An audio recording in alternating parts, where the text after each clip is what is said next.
Ito yung nagpapakalma ng mind ko. I'm Marge. I'm Kyle. For me siguro, big factor was being paired with Kyle na sobrang relax lang namin maglaro. Tapos no pressure at all. In fact, this is our last tournament sa ngayon kasi she will be leaving for Thailand. I will be having my maternity leave na. So I'm pregnant. In-enjoy lang namin talaga yung game.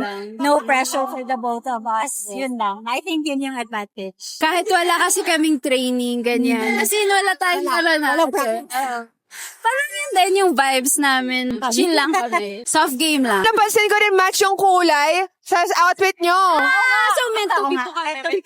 Yeah nga, kaya meant to be maging champion. And why pickleball of all sports? Trinay ko lang mag-drills na tapos din na, parang ang saya pala pag medyo competitive ka na. Kaya na-enjoy ko siya. Ituloy. It started with banding lang ng family. Kaya napapadalas yung game namin is because napapadalas din yung time namin with our family. Dito na sa pickleball. Pickleball na kami nagkakilala. Ano naging benefits sa inyo ng pickleball sa personal life nyo? Grabe kasi yung work ko, ito yung nagpapakalma ng mind ko. Nasa design ako. So, parang, kasi very critical thinking, kailangan mo talaga mag-isip. Ito yung parang rest ko muna for them. Parang gano'n.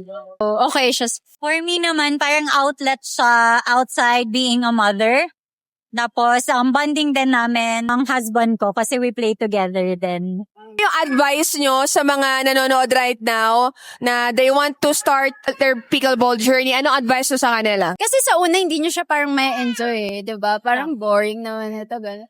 Sa akin, mas enjoy ko siya nag-drills ako. Siguro yon. Pag nag-start din kayo, enjoy siya, pero mag-drills din tayo. Yun lang naman. Same kay Kyle, i-try nyo muna.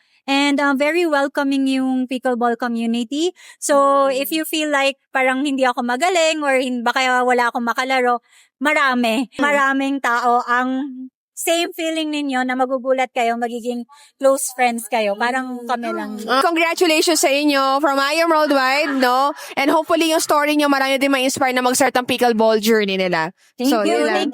very much.